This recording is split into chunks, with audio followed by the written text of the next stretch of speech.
Welcome to this deep dive, brought to you by the Rosary Team Podcast. We're jumping into a topic today that's really timely and fascinating, all driven by some major international news. That's right, we're talking about the upcoming journey of Pope Leo XIV to Lebanon in late 2025. And this isn't just, a routine trip. It's so much more than that. The whole pilgrimage is focused on one of the most powerful spiritual figures of the modern age, Saint Charbel Makhlouf.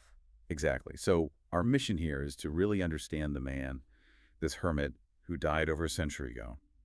Why is the church bringing him into focus right now?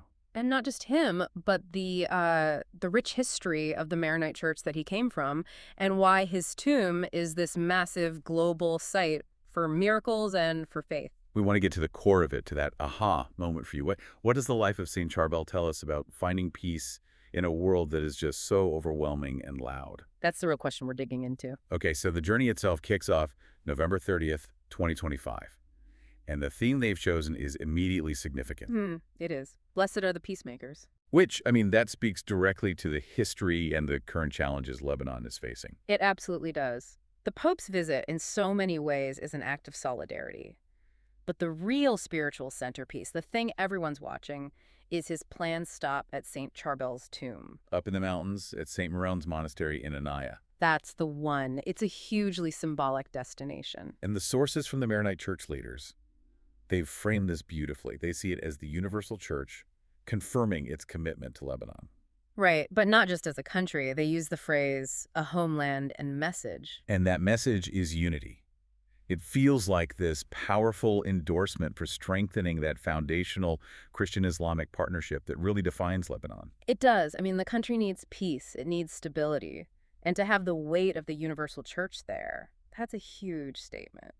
But the detail that I found truly fascinating for our deep dive is what the Pope plans to do at the tomb. It's not what you might expect. It's not a political speech. Not directly. No, it's all about silence. Precisely.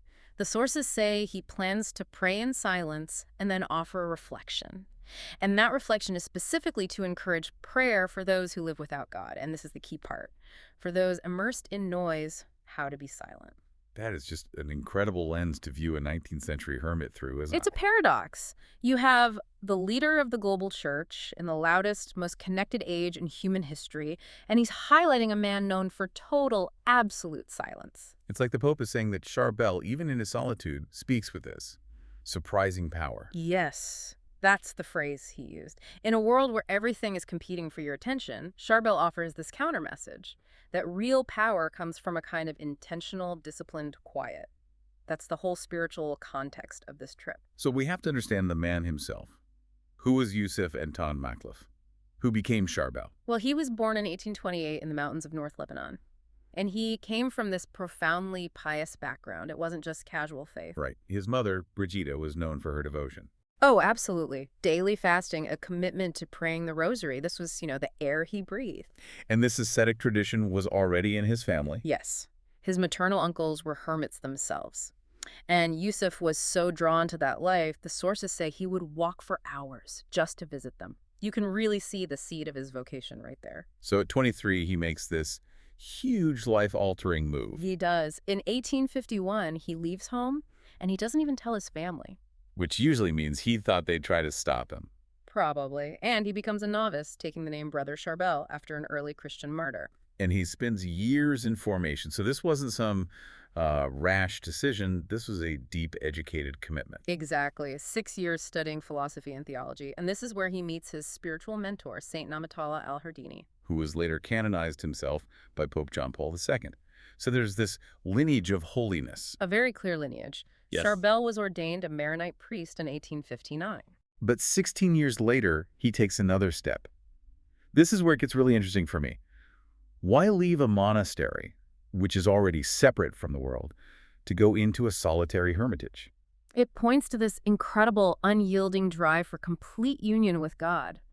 In 1875, he finally gets permission to move to the hermitage of St. Peter and St. Paul in Annaya, and that's where he spent his final 23 years. And when we say the rules were strict, we need to be clear about what that actually meant. Yeah, it wasn't just quiet time. They lived by the old principle of ora et labora, prayer and work. So only one meal a day, no meat, no wine, a maximum of 5 hours of sleep. But even that wasn't enough for him.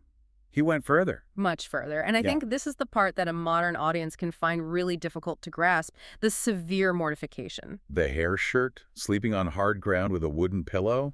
Hmm. It sounds so extreme. What was the spiritual purpose of that? That's the crucial question. It was never about punishment for its own sake. The sources are clear. He saw it as an offering, a sacrifice to liberate his soul from any earthly ties so it could just ascend to God. So the physical denial, the eating leftovers, those are just tools. They were tools to keep his focus completely single-minded. He saw his own suffering as a way to unite with Christ's sacrifice. He was, in effect, offering himself for the world. It makes sense then that Pope Paul VI later said his life reminds us of the paramount value of poverty and penance to, quote, liberate the soul in its ascent to God. Exactly. It wasn't about being uncomfortable. It was about being spiritually free. In his death. Mm. It was just as intense as his life. It really was. He suffered a stroke on December 16th, 1898, while he was reciting the Holy Liturgy. Specifically, the words, "Father of truth, behold your Son." A sacrifice pleasing to you, accept this offering of him who died for me. Wow. He died 8 days later on Christmas Eve. But what the monastery superior wrote in the official death record, that's what makes this prophetic. What did he write? He deliberately chose not to write down the details of Charbel's life. He wrote that he excused himself because of what Charbel is going to accomplish after his death. That's incredible. He was already certain something was going to happen. Yes. And he was proven right almost immediately. The light from the tomb. A bright, dazzling light starting the very night he was buried. And when they opened the tomb 4 months later, his body was found completely intact, flexible. And it was exuding this blood-like moisture. And that didn't just happen once. That phenomenon continued for 67 years. 67 years. It's beyond any natural explanation. Well, that's what the doctors found. It was examined medically 8 times. Experts just could not provide a medical explanation for its incorruptibility. And that's what really cemented his path to sainthood. It turned him from a local holy man into a global figure. Absolutely. Beatified in 1965, canonized in 1977. And since then, his tomb has become this global destination. Millions of pilgrims, hundreds of thousands of miracles reported from all over the world. Now, Saint Charbel's story can seem so unique, almost like an outlier. But he's so deeply rooted in this specific, incredibly resilient faith tradition. And that's the key connection to make. He is the ultimate flower of the Maronite Church, which is rooted in the West Syriac Antiochean tradition. Okay, so for listeners who might not be familiar, what does that mean in simple terms? Think of it as the faith that grew out of Antioch, one of the very first major centers of Christianity. It's named after Saint Maron, who was a 4th century hermit. So monastic spirituality, the life Charbel chose, it's in the church's DNA.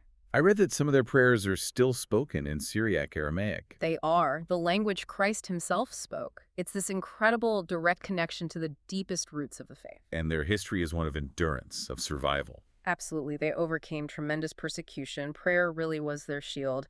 And Charbel's personal discipline, in a way, it reflects that collective resilience. And we see that tradition of sanctity continuing even today. It's not just him. No, far from it. It's an ongoing line of holiness. Just in October 2024, the 3 Masabki brothers were canonized. And we should also mention the beatification of Esteban el-Duahi, the Saint Patriarch. It really shows the vitality of this tradition. It does. It shows that this commitment to faith and fidelity isn't just history. It's a living reality, which is why the Pope's visit right now is so important. You know, for those of you who find this history fascinating and want to gain a quicker, deeper knowledge and context about this global faith tradition, we really encourage you to visit rosaryteam.com. It's the perfect place to start exploring. As we've been saying, the Maronite tradition is about making faith tangible. It's physical. Right. And if you want to physically connect with this rich heritage, you can explore the Maronite collection of icons. It's a beautiful collection with powerful images of Saint Charbel, Saint Maron, and Our Lady of Lineage. They have some wonderful options like wood plaque icons or ceramic icon tiles. A great way to bring that tradition into your own home. It really is. If you want to see the collection, just head over to https://www.maronite.store. That's store.us.com. So to sort of synthesize what we've uncovered here, St. Charbel's life really demonstrates the soul's capacity for liberation through sacrifice. And this is the message Pope Leo XIV wants to highlight in Annaya, that in profound silence, we can find surprising power. A message of fierce fidelity and deep spiritual resilience. It offers so much to reflect on. And we do encourage you again to visit rosaryteam.com for more insights on the Maronite saints and the broader history of the Church. And maybe we can leave you with a final provocative thought. It comes right out of the Maronite emphasis on ora et labora, prayer and work. Their tradition teaches that working the land has a sacramental taste. Because the fruits of that labor, the wheat, the vine, the olive, are used directly in the sacred mysteries. Exactly. So the question for reflection is this. If you were to adopt that same sacramental view, how might accepting and consecrating your own daily labor, whether it's physical work, intellectual effort, or caring for your family, change your understanding of its purpose and meaning? That is a truly transformative way to look at our lives. Thank you for listening to the Rosary Team Podcast.